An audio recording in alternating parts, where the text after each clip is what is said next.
Olá pessoal, na aula 8 vamos falar sobre o caso MIMO, sistemas MIMO. Recordando que da aula 1 à aula 7 nós trabalhamos apenas com o sistema SISO e vamos agora expandir tudo aquilo que nós vimos para o sistema SISO para o caso MIMO. Conceitualmente falando, não há muita diferença, tá? No caso, então, aula resumo da aula passada, o que nós vimos na aula passada? Na aula 7. Tínhamos um sistema SISO, que era um maglev. Ele foi representado em espaço de estados e aplicamos restrições nele. Então, nós estamos desenvolvendo o sistema SISO. Vemos a primeira aplicação de controle preditivo para o DMC, utilizando a técnica DMC, né? Depois, quando a gente tinha função de transferência, depois espaço de estados, e aí espaço de estados com restrição, com observador.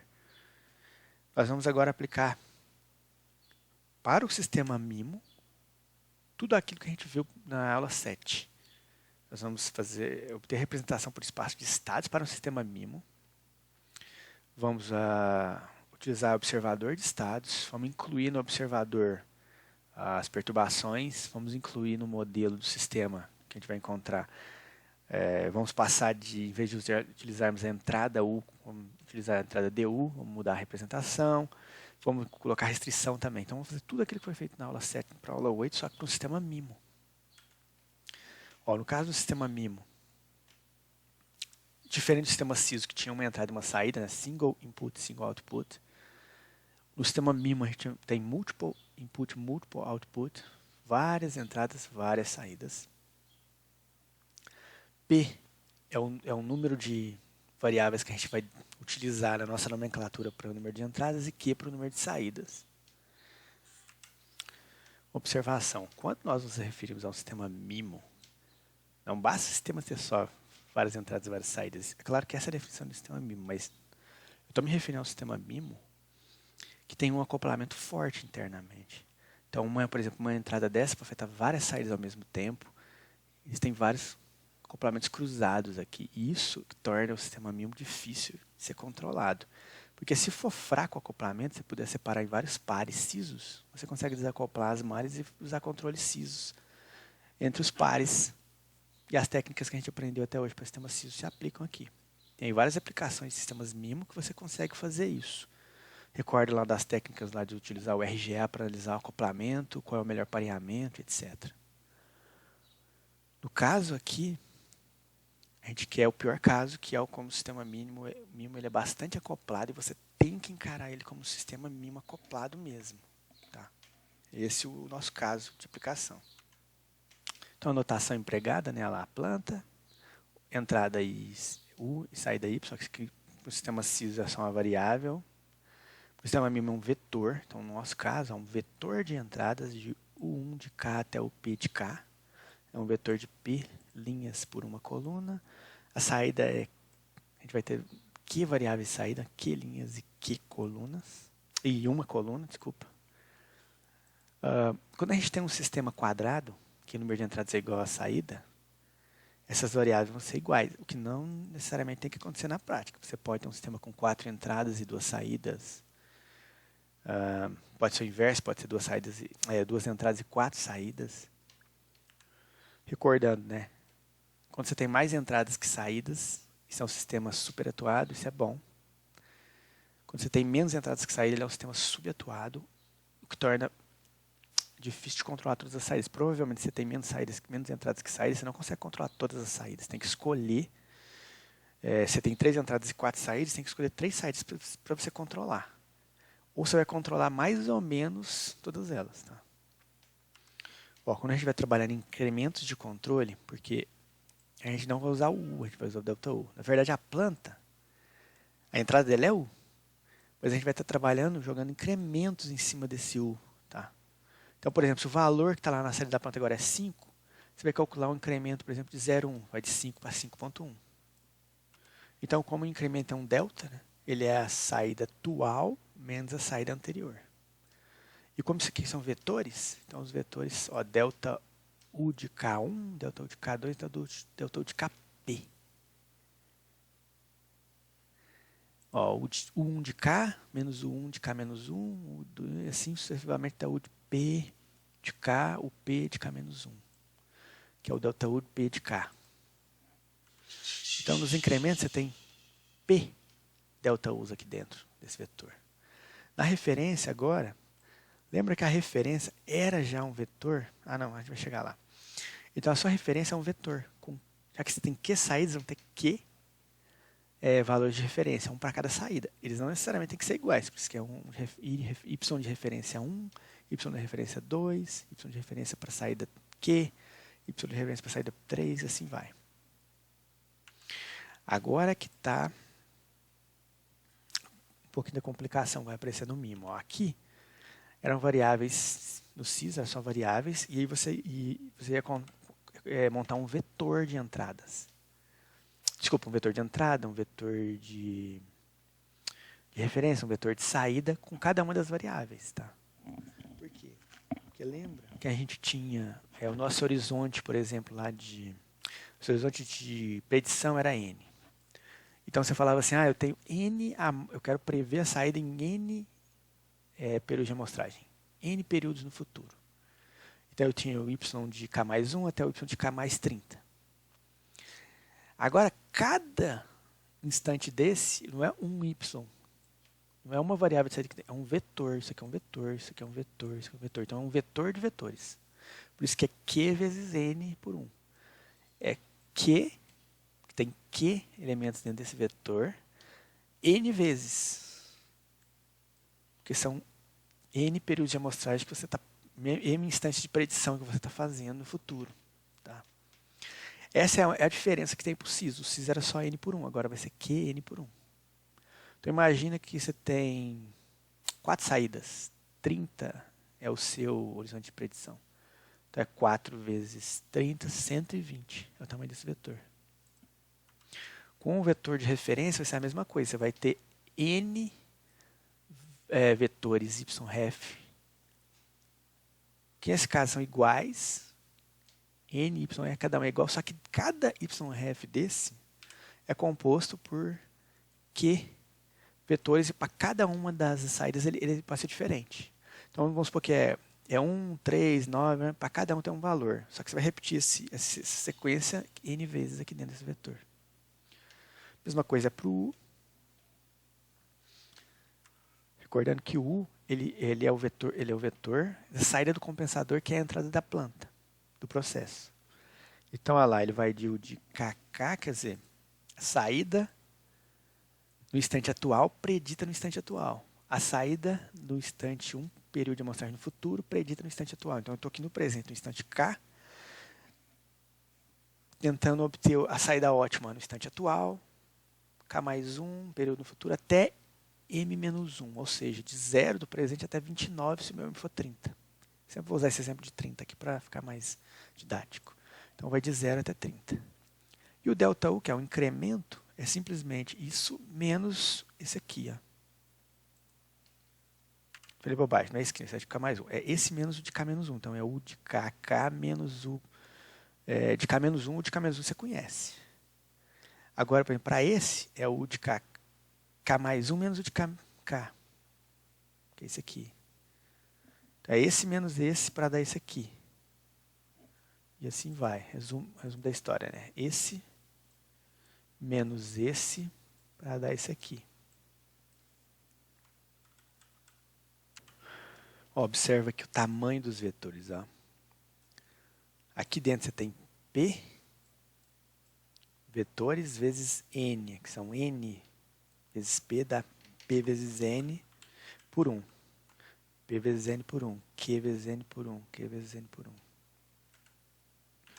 Ó, agora, no caso da função custo, ela é muito parecida com a do sistema CISO. Ó, vamos prestar atenção aqui. Ó. Essa é a função custo para o sistema MIMO. Compara ela com a definição lá que a gente usou para o sistema CISO. Ó, J é igual a Y menos R transposto, Y menos R mais ρ delta U transposto para quando ela é matricial, né? São vetores. Desculpa. E aqui, quando a gente estava falando em variáveis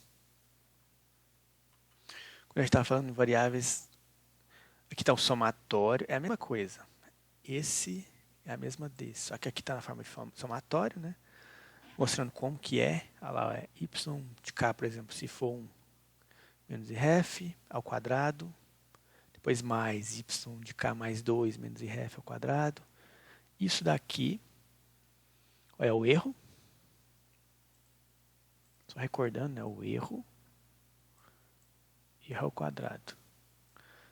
Então ele vai lá, erro i, né?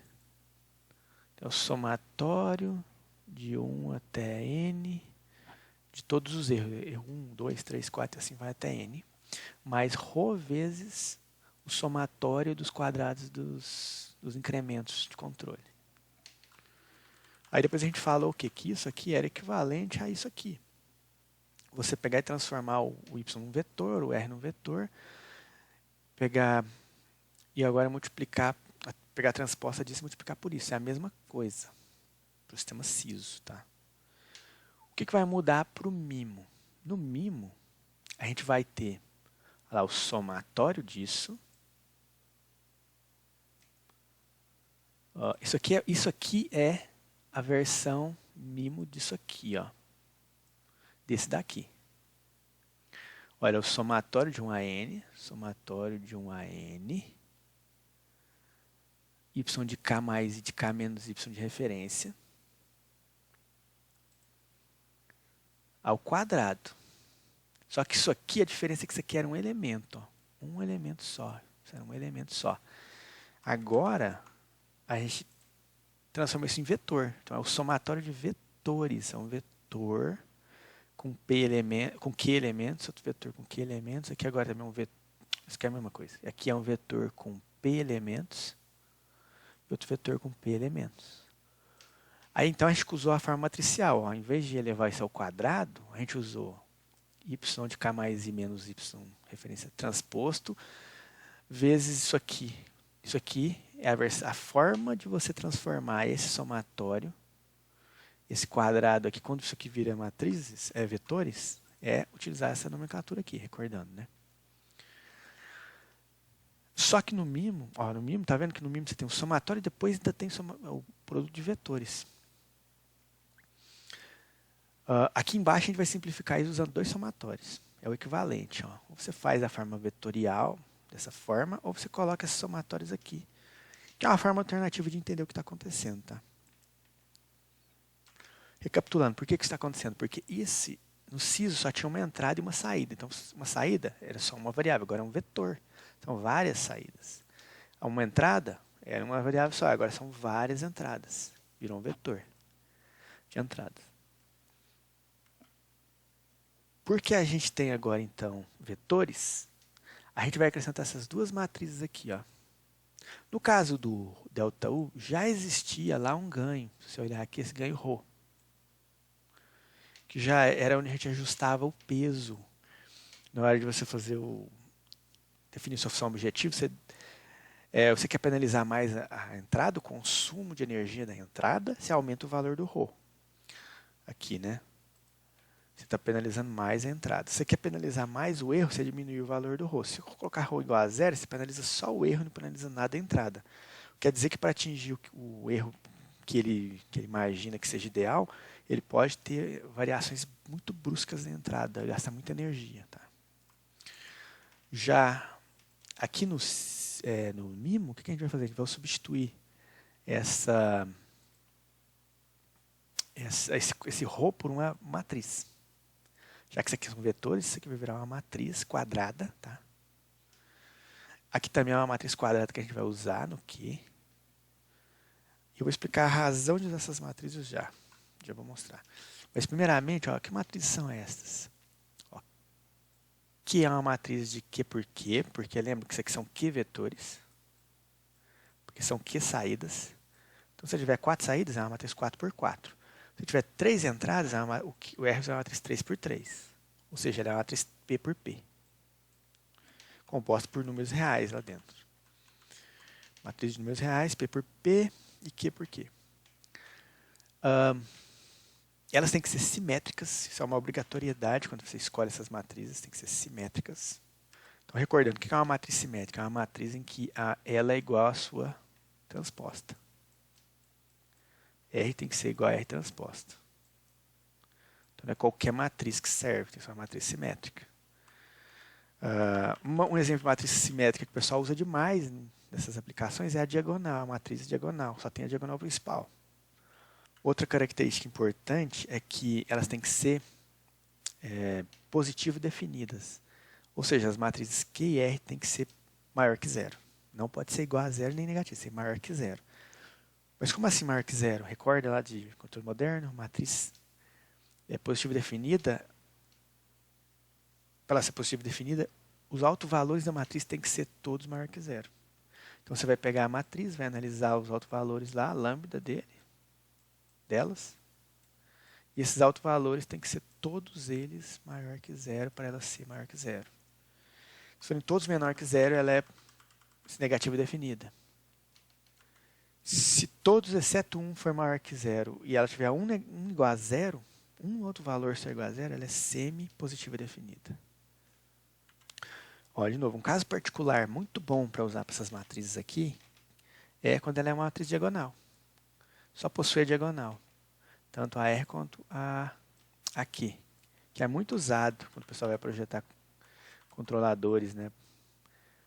Para sistema MIMO, por exemplo, LQR, o pessoal vai lá e escolhe as matrizes R e Q diagonais, que é mais fácil. E aí na diagonal dela tem vários pesos. Ó. Cada peso desse, ó, matriz Q, ela é Q por Q. Então ela tem Q pesos. Por quê? Porque esse vetor aqui de saída tem Q variáveis dentro dele. Cada variável dessa é um peso para uma das saídas. A2 e assim vai. E aqui quando a gente faz a forma de somatório, você observa que lá somatório de 1 a n e aqui agora é somatório de 1 a q, porque eu transformei esse vetor em um somatório de q variáveis e estou colocando lá o j multiplicando cada uma delas. Então é o de 1 para y de 1, o i de 2 para y de 2, até o mi de 1, y vezes y de 1, vezes o erro 1, mi2 vezes o erro 2, até o mij vezes o erro j, tá? Ao quadrado. Então é um peso que você está dando para cada erro. Por que a gente dá esses pesos aqui? Porque quando a gente só tinha uma saída, você não precisava colocar peso nenhum aqui. Agora, quando você tem várias, você precisa também dar pesos maiores ou menores para uma saída com relação à outra. Tá? Vamos supor que você quer penalizar mais a saída 1 e menos a saída 2. Então, você vai aumentar mais o mi para 1 do que para 2. Você está diferenciando entre cada uma das saídas ali. A mesma coisa vai acontecer agora para a penalização das entradas. Olha lá, era um AM e aqui era um vetor com P elementos. Então, agora eu vou fazer um somatório de um AP. E agora lá dentro eu vou ter vários rows. No SISO, era só um row.